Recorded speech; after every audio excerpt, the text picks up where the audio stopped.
bika min su'il khotimah. Itu Bu doanya. Allahumma inna nas'aluka husnal khotimah wa na'udzu bika min su'il khotimah. Bayangkan doa itu yang menjadikan salah satu penyebab kita bisa mati dengan keadaan husnul khotimah, yaitu dengan cara memperbanyak membaca sholawat. Apa Bu? Saya nanya, ini satu hari berapa kali itu sholawatannya? Gak dihitung, alhamdulillah. Gak dihitung, saking banyaknya sampai 14 orang tahu moco. Wah, gak pernah dihitung, kakak gak pernah baca. Bu, kita lihat sholawat supaya nantinya husnul khotimah. Amin. Ibu mau sholawatannya enak, ada Bu kalau udah sholawatan ya. Ibu berantem sama suaminya, bacain sholawat. Suaminya mau ngomong, set bang, set. Ibu baca sholawat.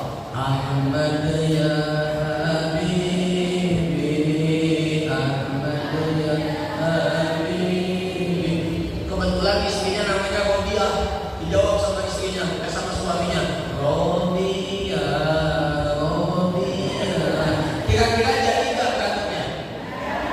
Malah mau bersolawat. Jadi udah ilmunya enak, Masya Allah. Banyakin baca sholawat. Ya, ini selain daripada supaya hajat kita kabul, saya mendapatkan ijazah dari daya itu membaca sallallahu ala Muhammad itu satu hari 1000, gak lama 1000 itu gak nyampe 1 jam, 15 menit.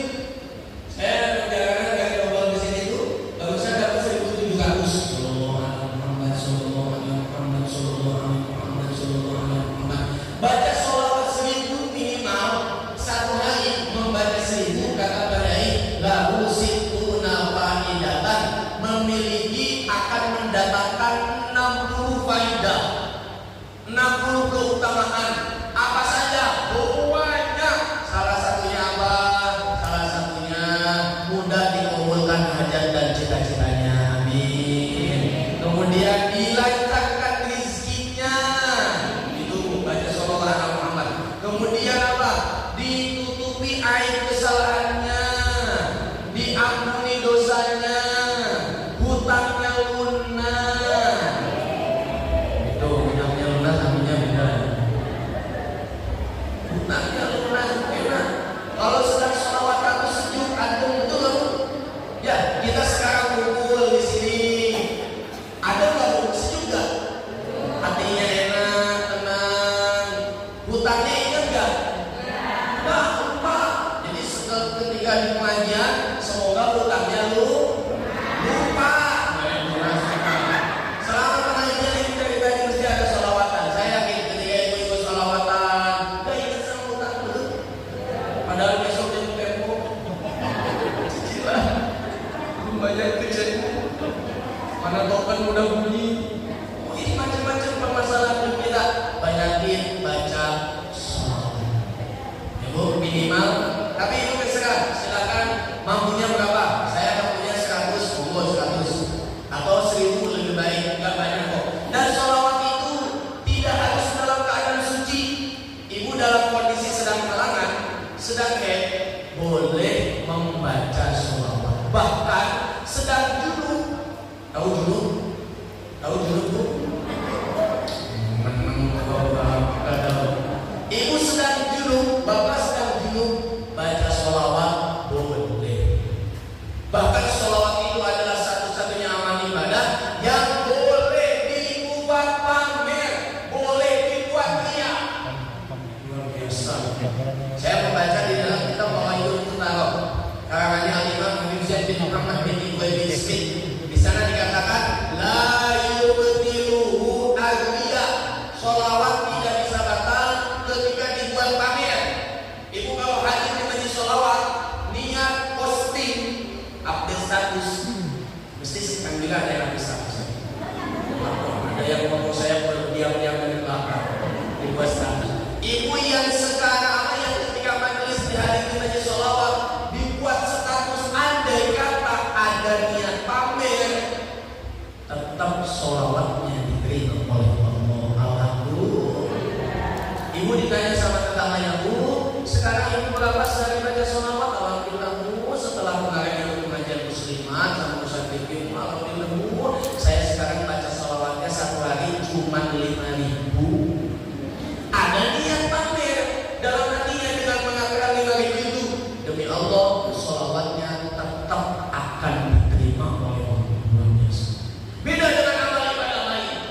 Pengen berangkat ke sana Bu?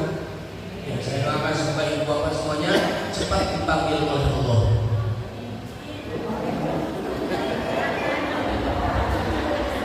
Dipanggil kemana?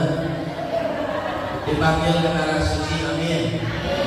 Berangkat ke Mekah, ini banyak hati-hati. Makanya tolong yang mau berangkat umroh, yang mau berangkat haji, hatinya ditata dulu niatnya.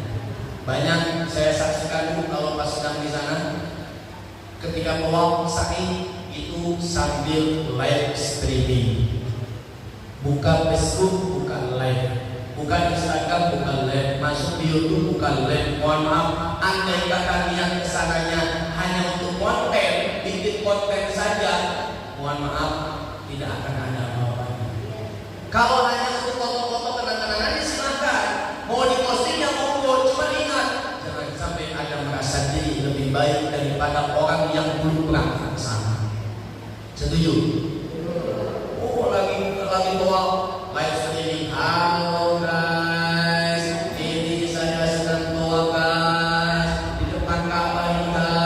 Semuanya kayak gitu. Jauh-jauh berangkat ke sana tidak akan Allah terima karena niatnya supaya pengikutnya di sosial media ngasih jempol, ngasih like, share, and subscribe. Seperti itu ya. Jadi apa? Gak ada manfaatnya. Ibadah apapun, ibu berangkat ke pengajian, berangkat ke muslimatan. Masya Allah, niatnya berangkat ke muslimatan. Saya mau berangkat ke pengajian. Kebetulan kemarin habis beli gelang, habis beli cincin, dan saya tak pakai pengajian, mau pamer. Biasanya nggak pernah disalamin. Ini semua ibu-ibu disalamin sampai pamer. Ibu saya. Ya Allah, pakai luar biasa. Berangkat ke pengajian niatnya seperti itu tidak akan Allah terima. Beda dengan sholawat.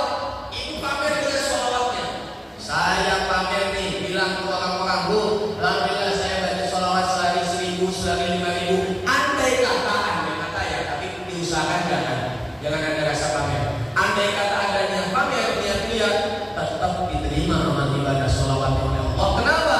Ikroman wa ta'ziman li Muhammadin Nabil Mustafa, karena dalam rangka memuliakan, mengagungkan derajatnya baginda Nabi Muhammad, sehingga sholawat dibaca dalam kondisi apapun tetap diterima oleh Allah. Alhamdulillah. Allahumma sholli sholatan kamilatan wa sallim ala sayyidina Muhammadin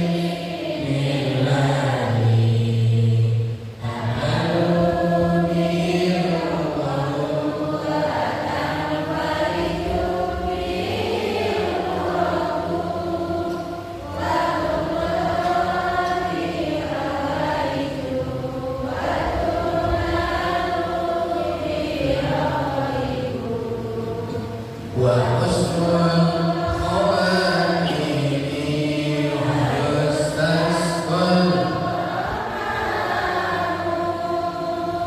bi wajhil karim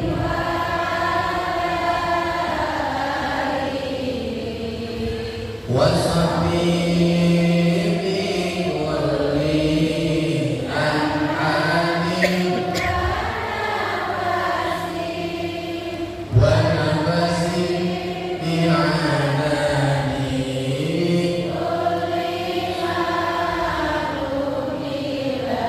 Allahumma shalli ala Muhammad. Sebelum saya lanjut, ada yang ditanyakan? Monggo, ibu-ibu, kita buka tanya jawab. Kalau tidak ada, saya lanjutkan. Pertanyaannya berkaitan dengan tema yang saya bahas atau yang di luar tema? Pertanyaan aman tadi ya? Nggak ada Bu? Alhamdulillah. Itu udah paham semuanya, Pak? Paham Bu? Paham. Kalau udah paham, kata guru saya kalau ngaji ditanya jamaahnya, sudah paham apa betul? Apa belum? Kalau sudah paham nggak usah dilanjutkan karena sudah pada paham semuanya. Betul? Jadi sudah paham apa belum?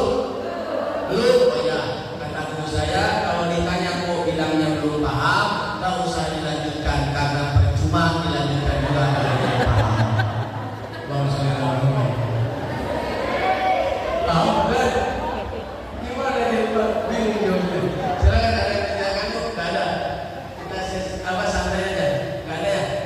Ada, Masya Allah. Oh masih malu-malu ya? Atau kalau yang malu boleh lewat chat, lewat WA. Pertanyaannya harus ke oh ya monggo. Silakan yang kedua. Assalamualaikum warahmatullahi wabarakatuh.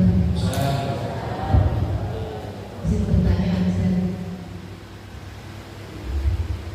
Kita kan mencintai Rasulullah harus dengan seluruh anak turunnya,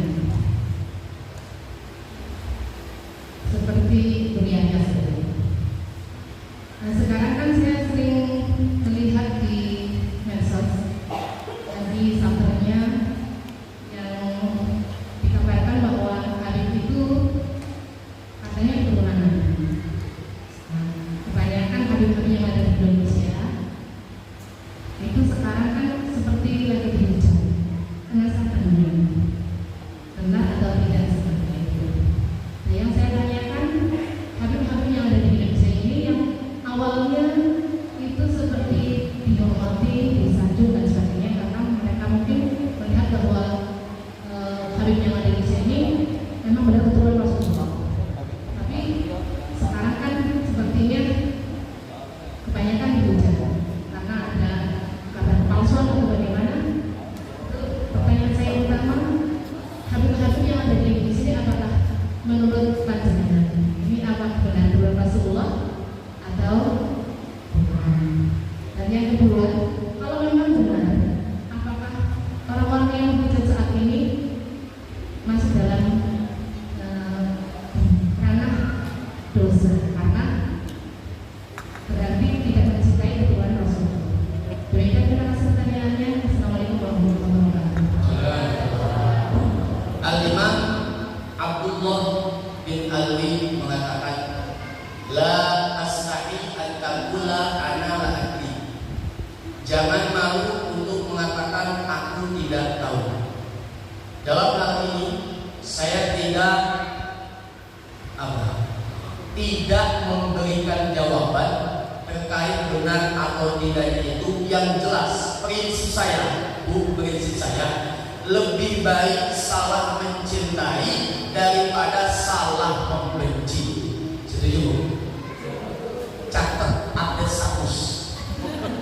Lebih baik salah mencintai daripada salah membenci.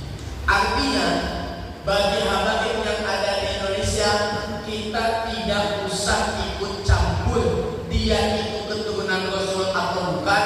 Yang jelas kita anggap dia keturunan Rasul. Ternyata kenyataannya bukan. Itu gak masalah kalau kita gak ada dosa. Yang dikhawatirkan kita ikut memuja, ikut membagikan postingan-postingan yang tidak jelas. Ternyata habaib di Indonesia itu adalah keturunan Rasul.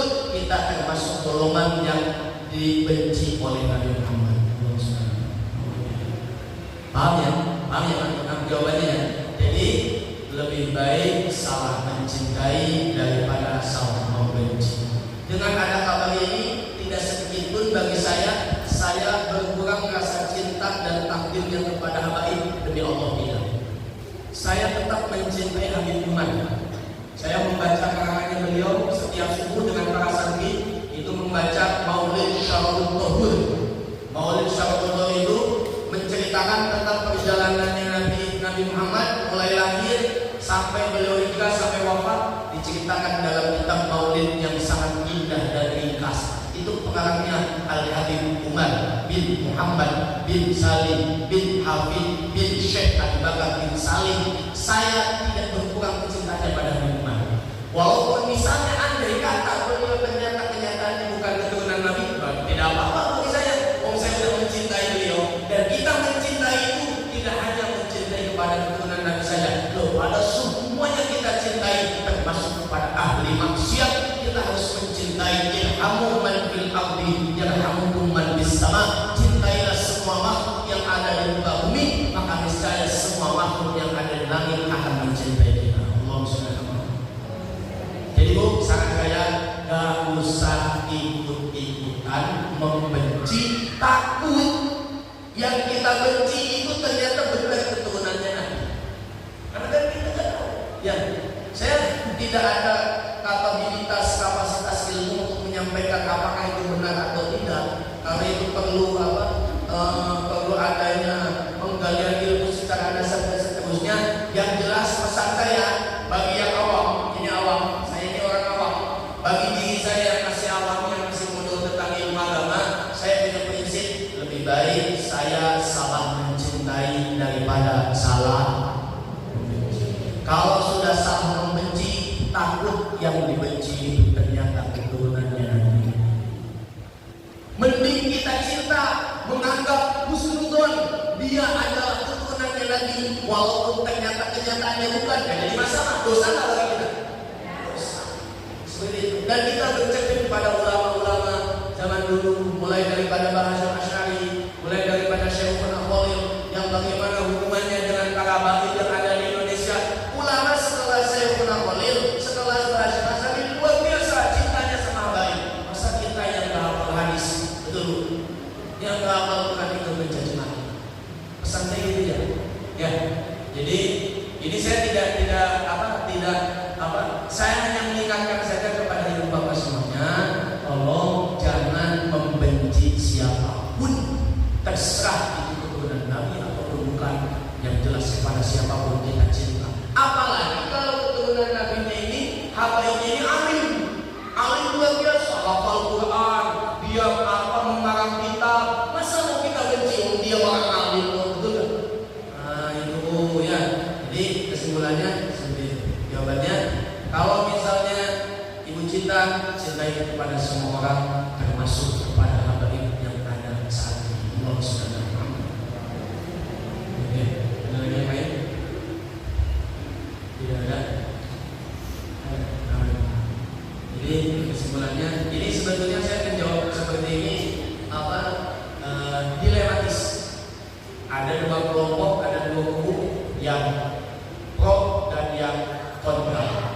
Yang jelas saya berada di tengah-tengah. Mendingan saya husnuzon dan cari aman. Saya mencintai kepada siapa. Nah, seperti itu ya. Ya, ada lagi yang lain? Enggak ada.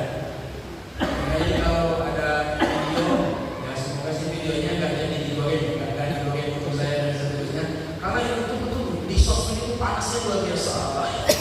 Makanya nilai dosa ghibah itu zaman sekarang itu nilai dosa ghibah tidak hanya pakai mulut, jempol kita bisa punya hisab, bisa punya perhitungan tentang nilai ghibah. Ibu ikut membagikan, ikut share pakai jempolnya dapat hisaban ghibah. Kalau dulu ibu menggibahkan seseorang, ghibah itu apa? Ghibah itu apa? Menceritakan kejelekan orang lain, itu namanya ghibah. Tapi kalau menceritakan kejelekan orang lain yang tidak dia lakukan, itu namanya fitnah. Sama-sama jelek. Ibu menceritakan orang lain itu punya aib, sama ibu disuka luaskan, digibahkan ke orang yang ada di sini. Misalnya yang ada di sini ada 15 orang, misalnya ada 15 orang. Ibu ngomong ke si A, B, C, D, E dan seterusnya. Bu tahu nggak si ibu itu gini, punya aib gini, terus menceritakan. Tahu syaratnya tobatnya diterima oleh Allah itu seperti apa? Sebelum ibu tobat sama Allah, langkah yang pertama, ibu tadi yang menggibah itu harus ngasih tahu kembali kepada orang yang ibu kasih tahu, yang 15 orang tadi, kasih tahu bahwasanya itu adalah ghibah dari saya. Tolong jangan ibu membenci si ibu yang tadi kita bicarakan. Setelah itu minta maaf sama yang bersangkutan. Bu, mohon maaf, kemarin habis pengajian muslimat saya tuh gibahin ibu saya tuh bilang kalau anak ibu yang rambutnya keriting itu, yang rambutnya lurus itu bukan anak ibu. Kalau soalnya ibu kan suaminya rambutnya keriting, saya tuh ngomong ibu di belakang. Syaratnya dosanya diampuni oleh Allah. Pertama harus konfirmasi kepada yang dibicarakan, minta maaf dulu. Kemudian kasih tahu kepada orang yang diberitahu tadi, barulah banyak istighfar sama Allah, baru dosanya diampuni, tobatnya diterima. Zaman sekarang ibu membagikan di Facebook, di sosmed, di Instagram, sebanyak orang yang membaca postingan yang ibu bagikan, maka sebanyak itulah itulah orang yang ibu harus datangi sebelum tobat sama Allah. Yang membaca bukan hanya di sintang saya, betul? Ada saudara kita yang di Jawa, yang di mana-mana, yang di luar negeri baca, yang kita posting tentang kejelekan seseorang. Allah tidak akan mengampuni dosa orang tersebut sebelum dia memberitahu kepada orang yang membaca postingannya itu bahwa kabarnya itu adalah berita bohong. Tuh, ya. Yaudah Bu, Ibu biasanya yang suka mudah membagiin berita-berita nggak jelas tuh ibu-ibu yang udah tua, baru kenal HP, mudah percaya sama isi sosmed, itu enggak? Itu penyakit tuh Pak. Bapak-bapak, ibu-ibu yang baru kenal HP, baru kenal TikTok, baru kenal Facebook, apapun berita yang ada di dalam sana dipercaya, ada belum tentu benar semuanya. Kalau misalnya nggak jelas, nggak usah ditonton, nggak usah dilihat, apalagi dibagikan, nggak usah. Saya tuh paling males kalau ada grup WA. Grup WA-nya itu isinya gibah, membagikan video ini dan itu seterusnya. Saya nggak pernah ngikutin. Kalau ada grup isinya seperti itu, buka bersihkan, buka bersihkan, buka bersihkan. Saya nggak pernah ikut baca. Kenapa? Karena kalau ikut baca takut nanti kita terprovokasi ikut membenci kepada orang yang digibahkan. Alhamdulillah. Hati-hati Bu ya. Hati-hati. Udah ada lagi yang lain? Tidak ada. Kalau tidak ada ini udah bisa puja ya, nggak terasa. Saya bingung pada kalian. Jadi kalau tidak ada, nggak ada. Kalau tidak ada, saya titip pesan. Ini tanggal 17, berarti 10 hari lagi kita akan mengadakan pemilu kada. Kepala daerah, bupati dan gubernur. Saya titip pesan yang pertama, ini bukan kampanye. Silakan, yang mau videokan saya silakan. Saya nggak kampanye. Tolong dulu, kalau misalnya nanti sudah pemilu, sudah pilkada, jangan golput, haram, wajib ikut memilih pemimpin. Setuju? Udah tidak golput. Yang kedua, pesan saya, pilih salah satunya, terserah yang mana saja, silakan. Saya yakin tiga-tiganya adalah orang baik, putra terbaik dari Kabupaten Sintang. Semalam debat saya nonton sampai selesai, mulai awal sampai akhir saya nonton. Semuanya adalah putra-putra terbaik Kabupaten Sintang. Ibu kalau sudah menentukan salah satu pilihan, ini pesan saya, tolong jangan menjelekkan pilihan yang tidak ibu bapak pilih. Setuju? Jangan menjelek-jelekan, jangan ikut memfitnah, ikut mencaci maki, menyebar aib dan kejelekannya calon yang tidak ibu bapak pilih. Kenapa? Kalau memuji sama seseorang, ibu mendukung orang yang ibu dukung. Jangan berlebihan dalam memuji, jangan berlebihan dalam menyanjung. Ingat, calon yang kita dukung itu sama-sama manusia biasa, punya potensi melakukan kesalahan. Betul? Sebaliknya, calon yang tidak didukung jangan dijelek-jelekan, jangan difitnah, jangan dicaci maki, akhirnya jangan disebarluaskan, karena dia juga manusia yang punya potensi melakukan kebaikan di masa depan. Betul Bu? Mas, hati-hati, ini jangan sampai pecah belah gara-gara jalan pilihan. Kemarin Pak Prabowo dengan Pak Ganjar sekarang dilanjutkan pilkada Sintang gara-gara beda pilihan bupati sampai sama tetangga nggak bertemu sama. Betul? Nah, saya kayak gitu sih. Suami istri sampai bercerai. Betul nggak ada? Suami istri sampai bercerai gara-gara beda pilihan. Alhamdulillah. Sama tetangga nggak akur. Kira-kira saya nanya Bu, ibu habis-habisan mendukung bupati. Saya nanya, kalau misalnya ibu yang sedang sakit, yang jenguk itu tetangga apa bupati? Ketika ibu punya hajat, kira-kira yang rewang, yang masang keratang, itu tetangga apa bupati? Bupatinya ikut masang kan? Apa ibu berdebat habis-habisan? Ketika ibu meninggal, yang layak itu tetangga apa bupati? Makanya sama tetangga harus akur, persatuannya dijaga, jangan sampai apa? Terpecah belah akibat beda pilihan. Kemudian yang ketiga, nanti tanggal 27 bilik suara sebelum nyoblos ibu baca bismillah. Ingat. Kenapa? Kullu amrin bi balin la yubtada'u bil basmalah fa huwa haqqu qalilul barakah. Setiap perbuatan baik yang tidak dimulai dengan bismillah maka tidak akan berkah. Supaya pilihan kita ini berkah untuk Kabupaten Sintang, milihnya baca bismillah. Bismillah aja, gak usah baca Yasin. Masuk ke bilik suara, soalnya cuma 5 menit waktunya kan. Yang di belakang nanti baca bismillah. Ayat kursi gak usah dibaca. Bismillah aja. Sebelum nyoblos, bismillahirrahmanirrahim. Baca sholawat yang dapat berkah. Allahumma shalli ala sayyidina Muhammad. Coblos. Terserah yang mana. Yang mau nomor 1, 2 atau 3 silahkan. Itu punya hak ibu masing-masing. Betul Bu? Jadi apa tadi? Baca apa? Bismillah, baca apa? Sholawat baru nyoblos. Silahkan pilih yang mana saja terserah. Alhamdulillah 3-tiganya calon sudah datang ke pondok saya, sudah datang ke Nobang. 3-tiganya sudah datang biasa. Kalau lagi musim ini kan biasa. Tidak lagi. Kalau udah jadi lupa biasa. Ya. Itu udah datang 3-tiganya. Insya Allah punya itikat baik untuk memajukan Kabupaten Sintang. Semoga siapapun yang terpilih nanti yang menjadi bupati, saya yakin itu adalah skenario terbaik daripada Allah untuk Kabupaten Sintang. Amin. Ya.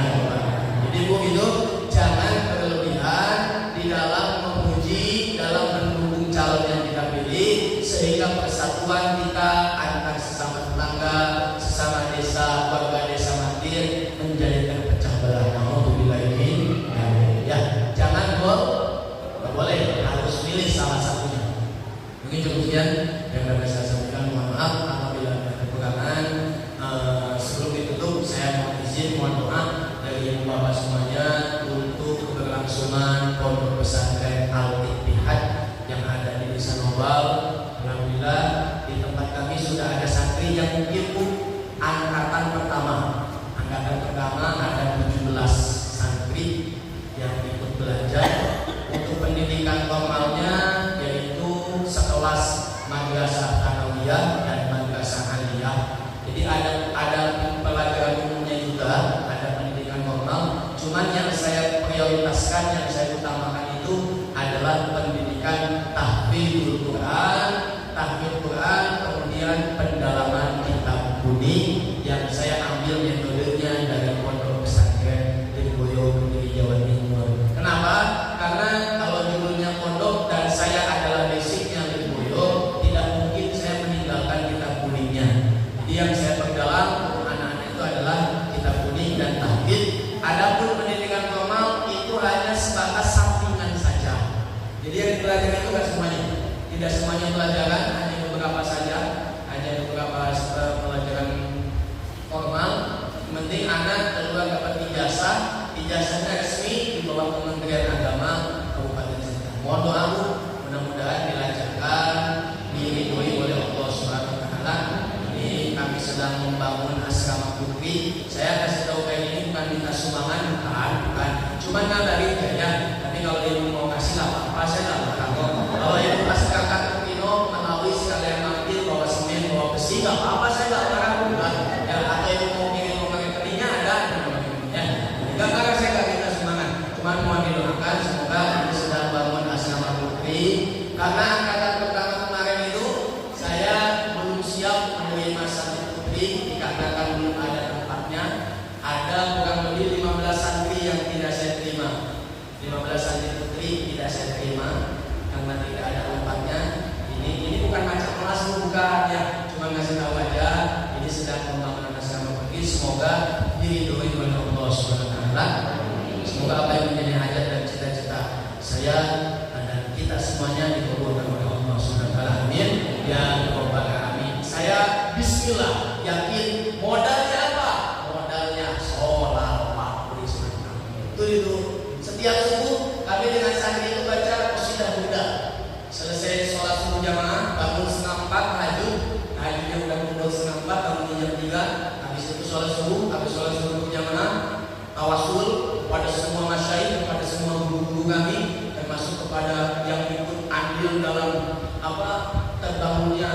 tempat kami di sana semuanya saya catat itu. Kita wasuli setiap subuh. Selesai itu baru baca sholawat, baca Buddha, baca Maulid Syarul setiap subuh. Sampai anak-anak itu hampir hafal Buddhanya. Qasidah Buddha itu hampir hafal. Ada 160 bait dikarang oleh Al-Imam Muhammad Al-Busiri. Saya juga tahu sini juga pada hafal. Gimana Bu? Maulaya sholli wa sallim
wa usulihim wa qawahim wa zuzatihim wa ikhwanihim wa dhurriyyatihim abawayna wa abawaykum wa usulihim lahum al-fatiha.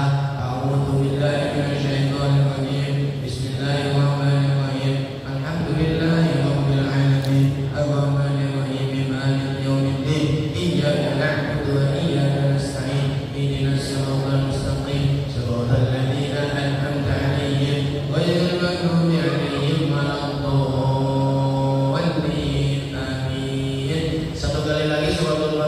untuk semua yang kita cita-citakan. Semoga apa yang menjadi hajat dan cita-cita kita dikabulkan oleh Allah Subhanahu wa taala.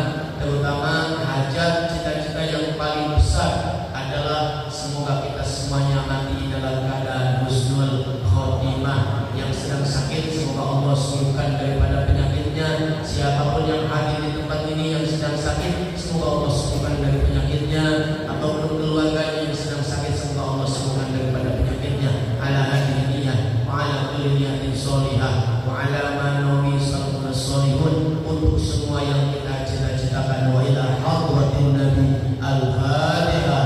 A'udzubillahi minasyaitonir rajim. Bismillahirrahmanirrahim. Alhamdulillahi rabbil alamin arrahmanir rahim maliki yaumiddin iyyaka na'budu wa iyyaka nasta'in ihdinas siratal mustaqim siratal ladzina an'amta 'alaihim ghairil maghdubi 'alaihim waladdallin. Rabbi firli wa liwalidayya wa lil mu'minin amin. Sekian, maaf apabila banyak kekurangan. Semoga bisa semuanya panjang umur, amin. Sehat selalu, bisa berjumpa lagi nanti pengajian di bulan yang akan datang. Ibu semangat belajarnya, semangat ngajinya. Siapapun yang ngaji, siapapun yang isi, nanti tetap semangat. Yang penting ngaji. Walaupun pulang dari pengajian yang saya sampaikan lupa lagi, tidak jadi masalah. Sekian, mohon maaf.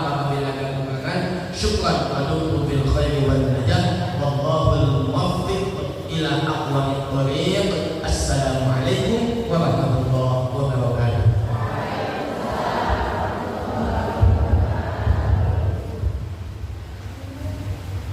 Terima kasih disampaikan kepada Kiai Muhammad Fuzali Umuri SH. Semoga apa yang disampaikan dapat bermanfaat untuk kita semua.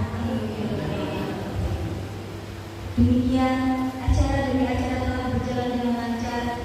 Marilah kita tutup acara pada sore hari ini dengan bacaan Alhamdulillahirabbil alamin.